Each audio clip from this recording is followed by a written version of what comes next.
আসসালামু আলাইকুম রহমতুল্লাহ।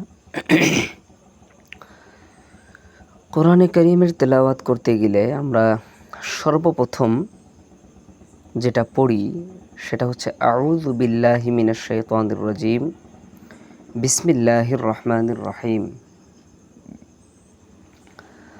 আউযু বিল্লাহি মিনাশ শাইতানির রাজিম, যার সরল তর্জমা হচ্ছে আমি আল্লাহ পাক রব্বুল আলামিনের কাছে পানাহ চাচ্ছি অভিশপ্ত শয়তান থেকে, অভিশপ্ত শয়তানের ওয়াসওয়াসা থেকে, অভিশপ্ত শয়তানের হাত থেকে, অভিশপ্ত শয়তান থেকে আল্লাহ তাআলার কাছে পানাহ চাচ্ছি।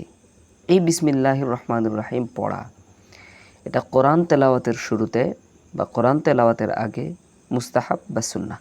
সুন্নাহ, কেউ কেউ মুস্তাহাবও বলছেন, সুন্নাহ। কেন আমরা আউযু বিল্লাহি মিনাশ শাইতানির রাজিম কেন পড়ব? এই জন্য পড়ব যে আমরা যদি আউযু বিল্লাহি মিনাশ শাইতানির রাজিম পড়ি, তাহলে আল্লাহ তাআলা তেলাওয়াত চলাকালীন যখন আমরা তরজমা দেখে পড়ব বা তরজমা বুঝে পড়ব বা তার অনুবাদ বুঝে পড়ব, তখন আল্লাহ তাআলা আমাদেরকে বিভিন্ন ধরনের গলতফহমি, বিভিন্ন ধরনের ভুল বুঝাবুঝি থেকে আল্লাহ তাআলা আমাদেরকে বাঁচাবেন। কোরআনের একটা আয়াতের কিছু অর্থ, তার মর্ম আর কিছু, আমাদেরকে শয়তান বিভিন্ন ধরনের ধোঁকা দিলেন, বিভিন্ন ধরনের ওয়াসওয়াসা আমাদের অন্তরের মধ্যে তৈরি করলেন, যে আমাদের অন্তরের ভিতরে শয়তান যেন কোনো ওয়াসওয়াসা তৈরি করতে না পারে, এর জন্য শয়তান থেকে পানাহ চাওয়া আমাদের জন্য জরুরি। এজন্য আল্লাহ তাআলা আমাদের জন্য আউযু বিল্লাহি মিনাশ শাইতানির রাজিম পড়ার কথা বলেছেন। এই আউযু বিল্লাহি মিনাশ শাইতানির রাজিম শুধুমাত্র কোরআন তেলাওয়াতের আগে না, আরও কিছু জায়গায় আমরা পড়ি বা পড়তে হয় বা পড়ার নিয়ম আছে, হাদিসের মধ্যেও পাওয়া যায়। যেমন আমরা যদি কোনো দুঃস্বপ্ন দেখি, তখন আমরা আউযু বিল্লাহি মিনাশ শাইতানির রাজিম পড়ে বাম দিকে 3 বার থুতু ফেলি। আউযু বিল্লাহি মিনাশ শাইতানির রাজিম আমরা আরও কিছু কিছু সময় পড়ি। যেমন হাদিসে পাকের মধ্যে আসছে রাগ শয়তানের অস্ত্র, রাগ আসে জাহান্নাম থেকে। তো কেউ যখন খুব রাগান্বিত হয়ে যায়, তখন তাকে আউযু বিল্লাহি মিনাশ শাইতানির রাজিম পড়ার পরামর্শ দেওয়া হয়। অর্থাৎ প্রত্যেকই কাজ যেটার পিছনে শয়তানের ইনফ্লুয়েন্স থাকে, এই ধরনের কোনো কিছু ঘটলে আমরা আউযু বিল্লাহি মিনাশ শাইতানির রাজিম পড়ি বা পড়তে বলা হয়, পরামর্শ দেওয়া হয়। এরপর আমরা পড়ি হচ্ছে বিসমিল্লাহির রহমানির রহিম।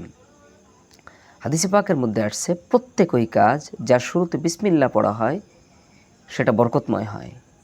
হাদিসের মফহুম এটা।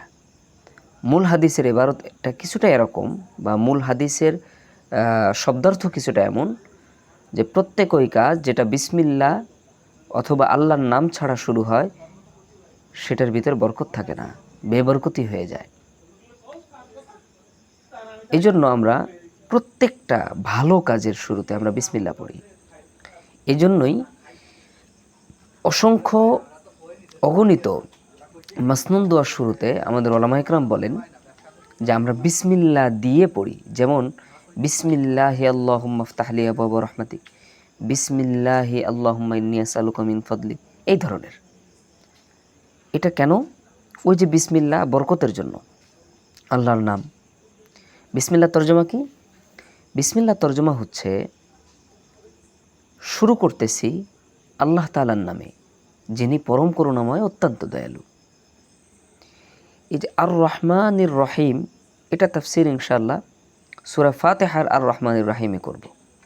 বাকি এখন আমরা এতটুকু বুঝি যে বিসমিল্লাহ এটা আমাদের প্রত্যেকটা ভালো কাজের শুরুতে, আমরা খেতে গেলে বিসমিল্লাহ, দরজা বন্ধ করার সময় বিসমিল্লাহ, জানালা বন্ধ করার সময় বিসমিল্লাহ, কোনো একটা পাত্র ঢেকে রাখার সময়ও বিসমিল্লাহ। বিসমিল্লাহটা খুব জরুরি। বিসমিল্লাহর আমলটা অত্যন্ত গুরুত্বপূর্ণ এবং খুবই জরুরি। এরপর প্রশ্ন হচ্ছে বিসমিল্লাহ কোরআনে কারীমের অংশ কিনা। এখানে বিভিন্ন মাসলাক আছে। কেউ বলেন যে না, বিসমিল্লাহ কোরআনের অংশ না। কেউ বলেন যে না, একটা বিসমিল্লাহ কোরআনের অংশ। কেউ বলেন 2টা বিসমিল্লাহ কোরআনের অংশ। কেউ বলেন যে না, পুরো কোরআন শরীফে 113টা বিসমিল্লাহ কোরআনের অংশ। এখানে মৌলিকভাবে 3টা মাযহাব। এটা হচ্ছে আহমদ ইবনে হাম্বল রাহিমাহুল্লাহর মাযহাব। উনি বলেন যে কোরআনে কারীমের কোনো বিসমিল্লাহ কোরআনের অংশ না, একমাত্র সূরাতুন নামলটা ছাড়া। ওইটা উনি ইস্তেসনা করেন নাই, কারণ ওইটা তো আয়াতের ভিতরেই আসছে, ওইটাকে আলাদা করে বলা লাগে না। পক্ষান্তরে আহনাফের নিকটে সূরা নামলের মধ্যে যে বিসমিল্লাহ আছে ওইটা ছাড়াও আরও একটা বিসমিল্লাহ কোরআনের অংশ। আর ইমাম শাফি রহমতুল্লাহ আলাইহির নিকটে প্রত্যেকটা বিসমিল্লাহ কোরআনের অংশ। এই যে সামান্য মতানৈক্য, এই মতানৈক্যর কারণে অনেকগুলা মাসআলার ভিতরে পার্থক্য চলে আসছে। যেমন আপনারা দেখেন, আরবের কিছু কিছু কারীরা নামাজের মধ্যে তেলাওয়াত করতে গিয়ে প্রত্যেক সূরা শুরুতে বিসমিল্লাহ জোরে জোরে পড়ে। এটার কারণ ওনারা শাফি মাযহাবের অনুসারী, যে কারণে ওনাদের নিকটে কোরআনের প্রত্যেকটা সূরার শুরুতে যে বিসমিল্লাহ আছে ওই বিসমিল্লাহ কোরআনের অংশ, ওই সূরার অংশ। এটা ঠিক আছে যে ওই সূরার অংশ না, আগের সূরার অংশ। সবচেয়ে রাজে কওল বা সবচেয়ে প্রসিদ্ধ কওল হলো ওই সূরার অংশ যেটা ওই বিসমিল্লাহর পরে আসতেছে। তবে ওনারা বিসমিল্লাহকে কোরআনের অংশ মনে করেন বিধায়ী প্রত্যেক সূরার শুরুতে জোরে বিসমিল্লাহ পড়েন। পক্ষান্তরে আমাদের হানাফি মাযহাবে সূরা নামলের বিসমিল্লাহ ছাড়াও আরও একটা বিসমিল্লাহ কোরআনের অংশ, যেইটাকে প্রত্যেক সূরার শুরুতে লেখা হয়েছে। এই জন্য আমাদের মাযহাবে, হানাফি মাযহাবে তারাবিতে একবার বিসমিল্লাহ জোরে পড়তে হয়। কারণ একবার যদি বিসমিল্লাহ জোরে না পড়া হয় তাহলে একটা আয়াত কম রয়ে যাবে পুরো কোরআন শরীফ মোকাম্মল হইতে, খতম পূর্ণ হবে না। আল্লাহ তাআলা আমাদের বুঝার তৌফিক দেন। ইনশাআল্লাহ পরবর্তী ভিডিওতে দেখা হচ্ছে সূরা ফাতিহাতে।